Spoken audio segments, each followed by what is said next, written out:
So lecture 9 is the last lecture that's going to be covered for SSP 360. This one is called Event Day Management and Evaluation.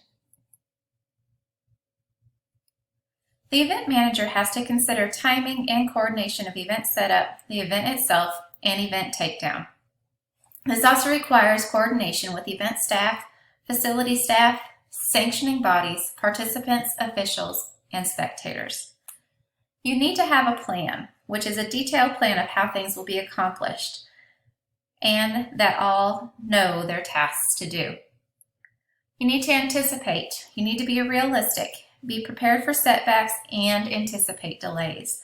Some events run long, some don't run as long. It is a good idea to have buffers into the event. Need to delegate. Give tasks to your trusted staff. One person cannot do everything, so don't even try. Train and rehearse. Make sure staff has a clear understanding of their duties and responsibilities. When possible, do a dry run of various activities to ensure they run smoothly. And if there are hiccups or things that don't go well, those can be addressed right then and there.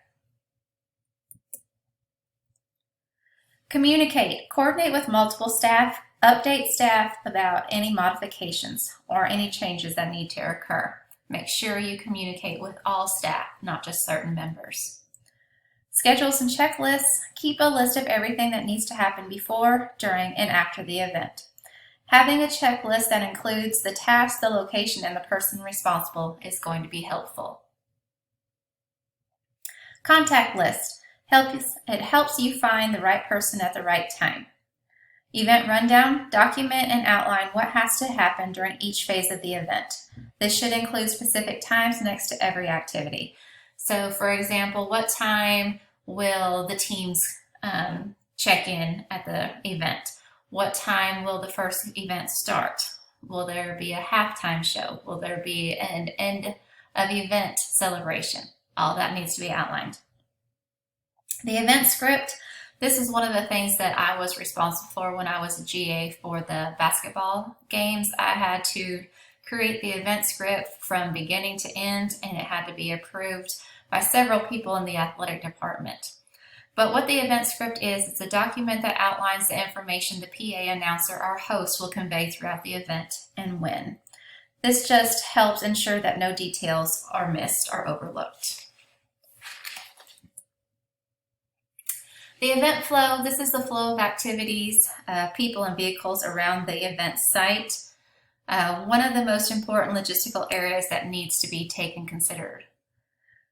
Should have a time sequence of who will be arriving and when, and who needs to be where.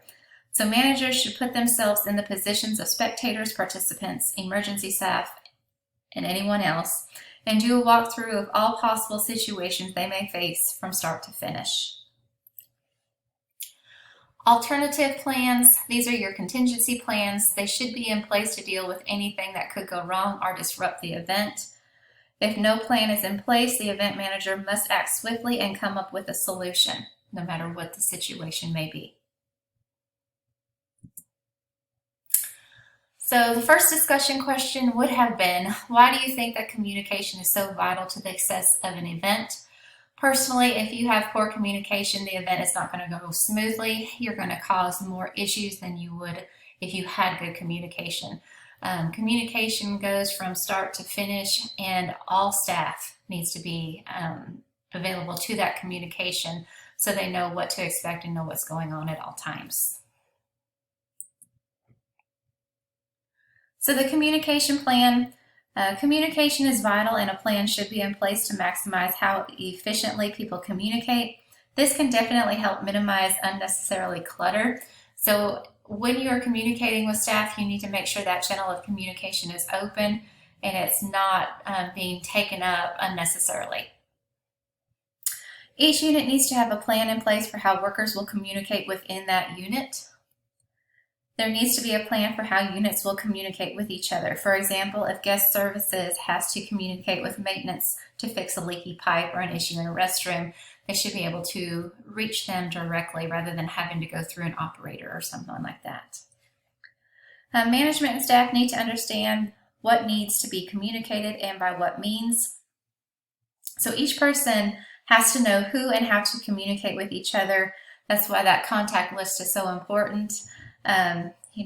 Cell phones is definitely the most popular one. However, you also can have two-way radios, or you could have a dispatch center. It's just going to take longer to get in touch with the person rather than talking to them directly. So managing your staff will be responsible for executing the event and will most likely have the most contact with both participants and spectators. They may also have interaction with sponsors. Your goal is to have knowledgeable and motivated staff dedicated to giving all of your stakeholders the best experience possible. So it is definitely important for you to have knowledgeable staff in order to answer any questions that these groups will have. Arrival and check-in. Staff arrival should be scheduled to allow plenty of time for them to receive their duties and prepare for work. It also does these three things. It definitely provides a security point. So when staff is going, they can be checked in just like any other person. Make sure that they are not bringing in anything that they're not supposed to. It allows you to inform staff of responsibilities or tasks, answer any questions that they may, not quite understand. And then 3, it gives you a quick account of no-shows or those who are running late. So if you are counting on one particular person to head up a group and they are not here, then it's going to be known right away. Staff briefing. These are meetings before the shift begins. Event considerations, what will take place during the event, anything special.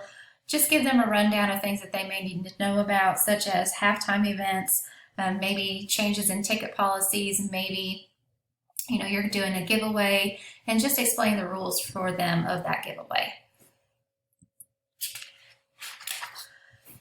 Facility considerations, any issues concerning the facility, such as when gates are opening, any areas that are closed off, anything that has changed since the last event.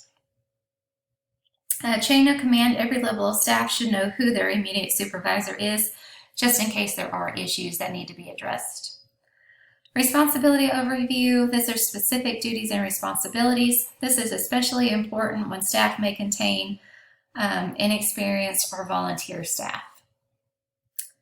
Breaks and rotation, communicate the break schedules so that staff members know when breaks are and to ensure positions are covered during those breaks. So if someone is expecting their break at 11:30 and there is no relief, then they're going to get irritated. Just make sure that it is on schedule so that way people know when to cover people's breaks so they can actually take them. Problem resolution, staff should be briefed on typical problems or issues they may encounter and how to deal with it. Once again, staff should know whom they need to contact in case of unusual problems. Positional assignments, as the event manager, it is your goal to find the ideal person for each specific job. You want to try to match their abilities and talents to job requirements. Problems definitely can arise when people are put into positions requiring skills beyond their abilities. So we kind of already talked about throughout the class that you want to put people in the position that's going to suit them best. If people are not knowledgeable about the area, you probably wouldn't want to put them at guest services answering questions about local restaurants and hotels. Also, if someone is very shy, that probably would not be a good fit as well.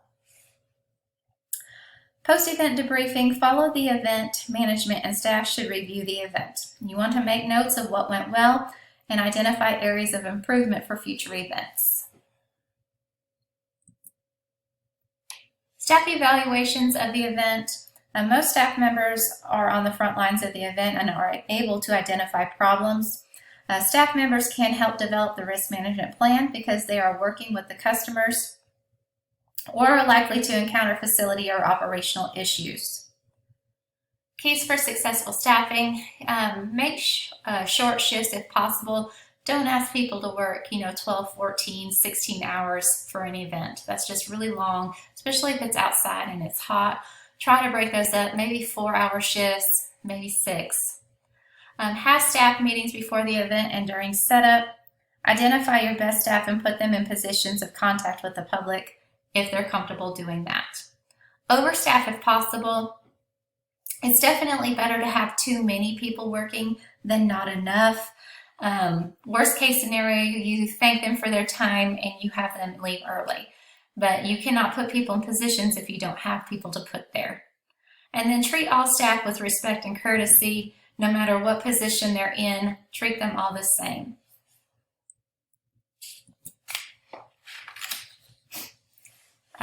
Second discussion question, name something that is different for an event manager when they are dealing with spectators versus staff or participants. To me, when you're dealing with spectators, you need to keep them updated on certain aspects of the event, but you don't necessarily need to tell them everything. Whereas if you are dealing with staff or participants, you may need to explain to them more about certain delays and things like that. So managing spectators, good event managers realize that spectators require care throughout the entire event from check-in to check-out. So you may want to provide them with a satisfying or memorable time. Definitely try to go above and beyond their expectations in order for them to come back. Customer service helps you retain customers. It increases positive word of mouth and can differentiate your event from others. Excuse me. So definitely, customer service, try to put your best people forward so they can interact positively with those spectators. Make customer service part of your organization's mission. Train your staff in order to handle customer service, handle those complaints, be able to combat situations right away. Frontline staff should be trained and rewarded for providing good customer service. If you have somebody that does a spectacular job, reward them. Sometimes it's just recognizing that they did a good job. Sometimes you could do something above and beyond that. To combat some potential issues that spectators may have when attending the Rose Bowl, their staff produces and distributes a game day guide that provides customers with information such as driving directions, parking information, ticket information, and stadium policies. So that way they are aware of things beforehand so they're not surprised when they get to the event itself.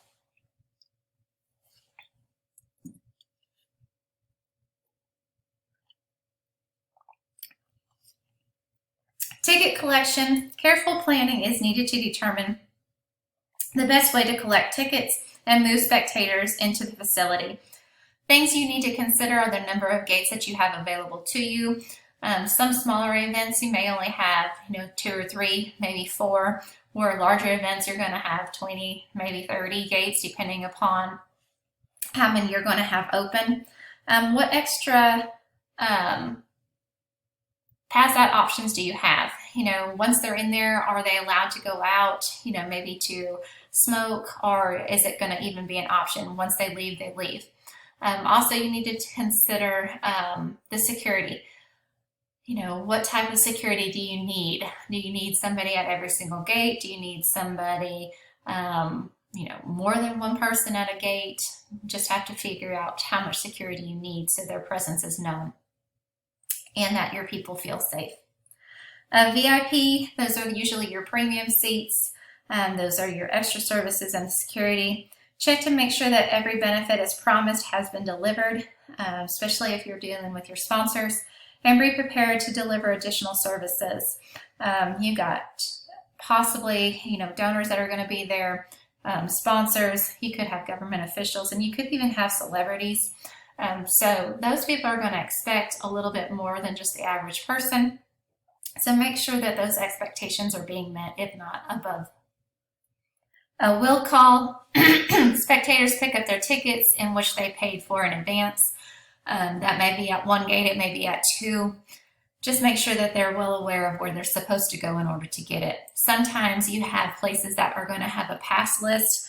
Athletes may put, family members or friends on this list. You need to have a procedure in place to identify who is on that list, how it's confirmed, and how those people can actually prove that they are the people that are on that list in order to get those tickets.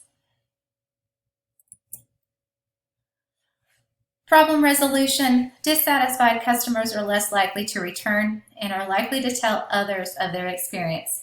Events should have policies for resolving customer complaints. hopefully immediately.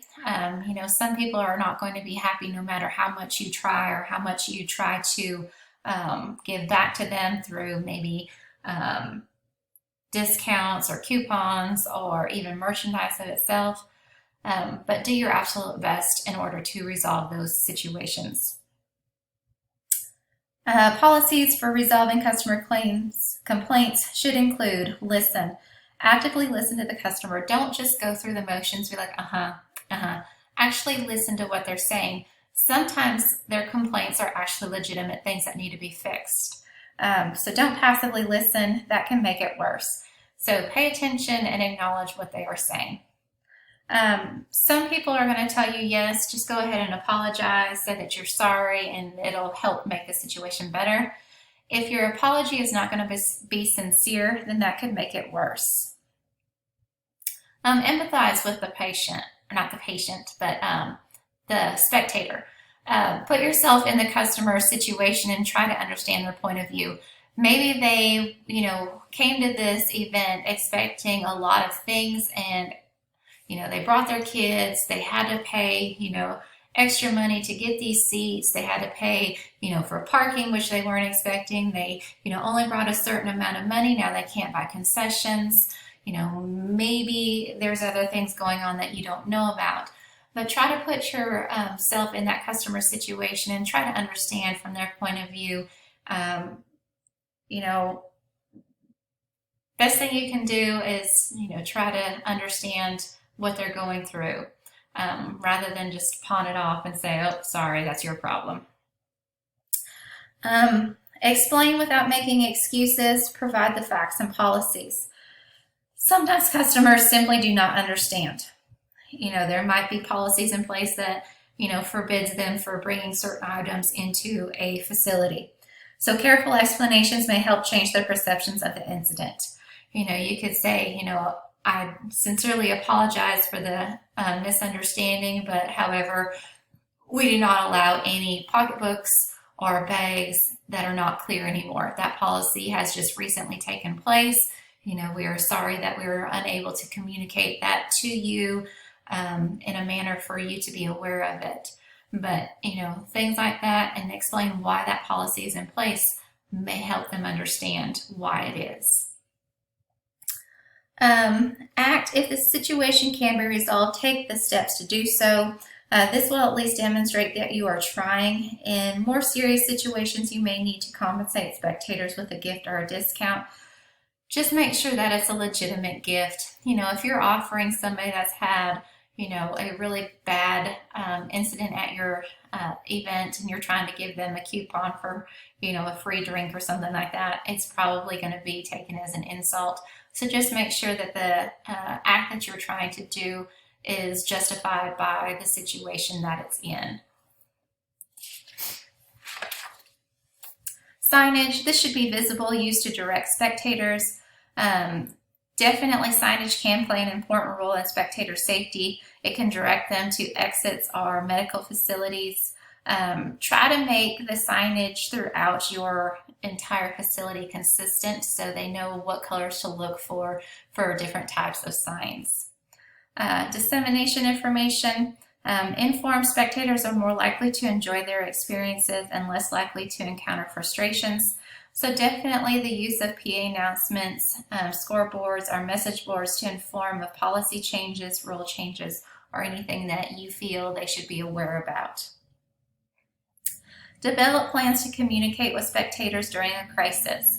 So if a situation were to arise, maybe you have a bomb threat or there's a fire, what are you going to do? Are you going to have alarms? Are you going to have a video on the video board?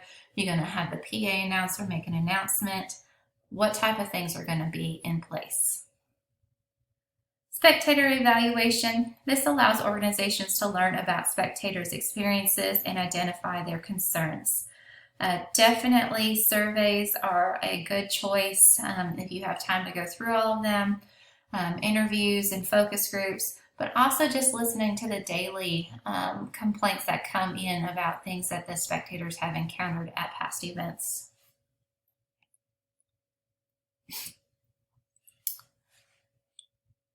The athletes are the core of a sporting event and require different care than spectators. You want to create an environment where athletes can focus on being their best when they compete. Remember that this could vary depending upon the age of your participants as well. Participant arrival, often the first contact point between the participant and the event organizers. This is your first opportunity to create an impression, either positive or negative. So when your participants are arriving to check in, make sure that someone is there to greet them. Make sure that you have somebody manning that check-in table so they're not having to stand up there and wait. So participant arrival, often the first contact between the participant and the event organizers. Like I said, depending on the size of your event, arrival may or may not be complex. And then prior communication with participants is vital. Sending out information packages with arrival instructions that includes hotel and transportation information. It could also include like a local map, maybe a facility map depending upon the size of the facility. Also information about local restaurants and entertainment options as well. Area logistics, event managers should meet with a team liaison to understand the entire travel party's needs. Team credentials should be determined in what areas they need access to. So for participants, they should be able to go pretty much the playing field, locker rooms, things like that. Other ones that are traveling with them may not need access to all those areas. Communicating with participants, keep participants and coaches up to date on key information. So if you do have that liaison, it's very simple just to go directly to that person and say, look, I need you to relay this information to the coaches and to the players. This is a situation that has come up, especially if, maybe it's a time issue, things like that. The team liaison should be that team's point of communication, just simply because that keeps it narrowed down to one person and you're not trying to have to track down, multiple coaches and things like that. So make sure, the liaison knows about any schedule changes and any events that are possibly going to be disrupted, any location changes. Also, if they have any questions about check-in information, they can relay those questions to you and you can relay that information back to them. So the third discussion question would be named 3 types of people that are normally included with a team's travel party, and that is not the participants or the coaches. Ones that most commonly I think of are like athletic directors. It could be cheerleaders. It could be the band. It could be athletic director or athletic trainers as well. So traveling parties, this would be your coaches, your administrators, and other staff members along with the participants. All of these must be considered. Like I said, you got cheerleaders, dance teams, band, training staff. Just depends upon the size of your travel party. Locker room facilities, usually provided by for participants, but may also be needed for other members of the travel party. Therefore, more than one may be needed. Event organizers must specify what will and will not be provided and communicate those specifications to participants and other party members. This will help decrease any confusion and lessen dissatisfaction. So if you have a travel party that includes cheerleaders, it would be very nice to offer them a place to change before and after the event so they don't have to come in their cheerleading outfit if they don't want to.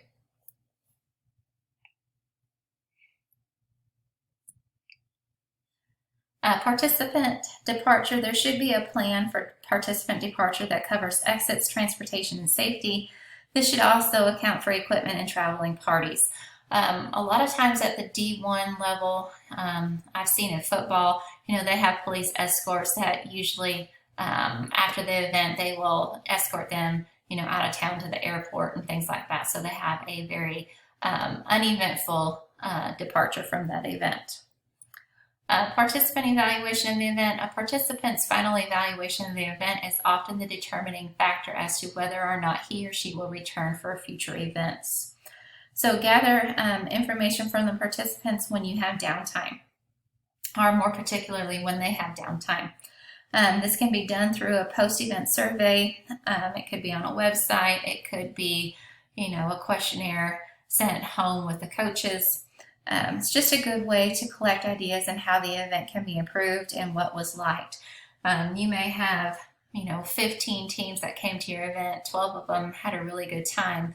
You really need to find out, why they enjoyed it, but you also need to find out why the other 3 did not. Selling a sponsorship is just the first part. You have to ensure that sponsors receive the maximum benefits from their association with the event. Make sure whatever you put into that contract that they receive. Hospitality, catering, facilities, and special functions should be managed to provide sponsors with a unique experience. You want to exceed their expectations. Maybe you told them that, they get to have invited to a post-event celebration. Well, maybe they're expecting hamburgers and hot dogs, and maybe you go a little bit above and beyond that. Signage, a common benefit, must find the best location for each sponsor's signage. If at all possible, do not put competing sponsors on the same sign if you can help it. You may just only have one sign and then all your sponsors are on that. That's fine. But try to mix it up. If you have, 4 or 5 fast food restaurants, don't do them back to back. Maybe put in, other businesses in between them so they kind of get their own moment to shine, if you will. Look for spots that provide the best exposure to participants, spectators, and the media. Try not to put signs that are blocked, like by poles and things like that. You want to have them visually available pretty much at all times. Promotions. Many event sponsorships involve sales promotions that may include giveaways, contests, product sampling, or displays. Timing and execution are important to ensure all activities meet sponsors' expectations. Deliverable. Organizers should develop a fulfillment plan for each sponsor that ensures the event is honoring each contractual component. Have a summary sheet outline that just basically outlines the components that were promised. Have it outlined who is going to make sure each of those promised components are actually being met and how those things are actually going to play out during the event. Sponsor liaisons. One person from the organization should be the contact person. This person serves as the primary contact and should develop relationships with the sponsors. This person should also have the authority to make decisions. So for example, if you have Chick-fil-A as one of your sponsors, they need to have a primary contact person that they are dealing with from the time they sign the contract all the way through when that contract ends. That way, if they do have issues, then that person or that point of contact can help solve those issues for them. Sponsor evaluation of the event. Sponsors are typically looking for a return on their investment or return on their objective. Event organizers should identify sponsors' objectives before the event and show a commitment to delivering on those objectives. Following the event, sponsors should be provided with reports detailing how the sponsorship was fulfilled. This includes like the attendance numbers, so how many people visually saw signs, what type of media coverage was at your event, what type of advertising value is placed on what they received, and then public relations value. How many people were they able to interact with if they had a booth set up, things like that. Sponsors should also be asked to provide feedback about the event from their perspective. What did they like? What did they hear, spectators or participants talk about that they enjoyed? And what do they feel that the event could do better? Were there too many sponsors? Was it a crowded place? If they had, tables for sponsors set up where they all jammed together, did they feel like each sponsor had their own little area where they could interact with potential customers? All right, so the next one, at an event, have you ever noticed any missed details? If so, what was it? For me, some of the things that I noticed, on tickets, like I've already said, where the date was wrong or the team's opponent's name was misspelled. Other things that I noticed, they went to do the Star Spangled Banner, but the flag was not up on the flagpole. I've also noticed, people getting ready to start the event and there were not the officials in the gym yet. So little things are going to catch your eye once you start looking for some of these things now that we have talked about them.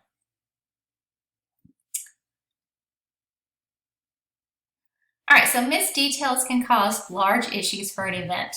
So that is why it is really important to do run-throughs. That way you can look at things,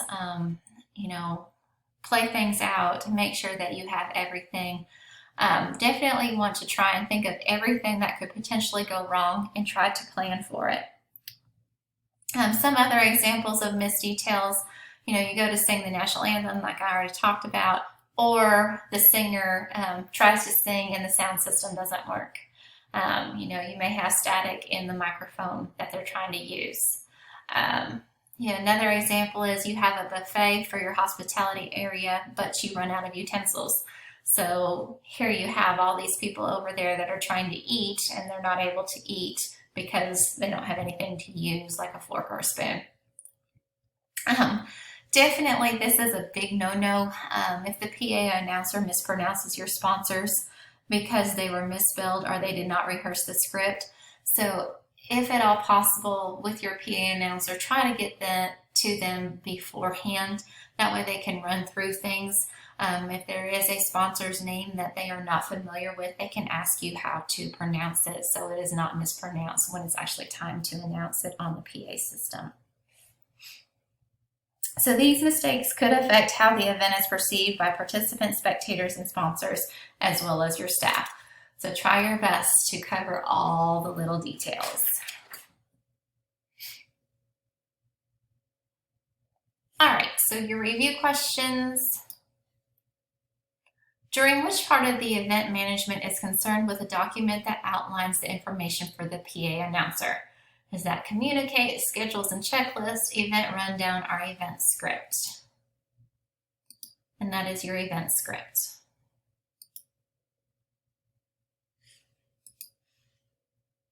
True or false, communication is not vital to the success of an event. And that is false. Which of the following is not a key for successful staffing? Make short shifts if possible, staff only those that are needed, have staff meetings before the event, treat staff with respect and courtesy.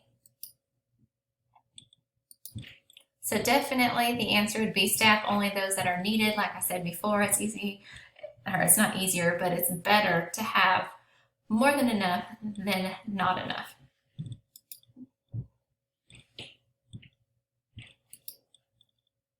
When dealing with spectator complaints, you should do all of the following, but which? Use passive listening, apologize sincerely, explain policies, and act towards a resolution. So you don't want to use passive listening. That basically means that you're not really paying attention.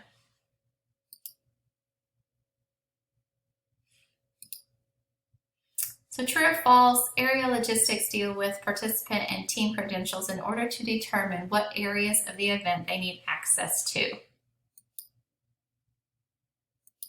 And that would be true.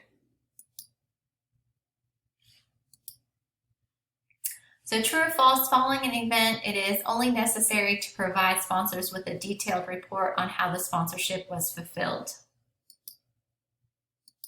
And that is false.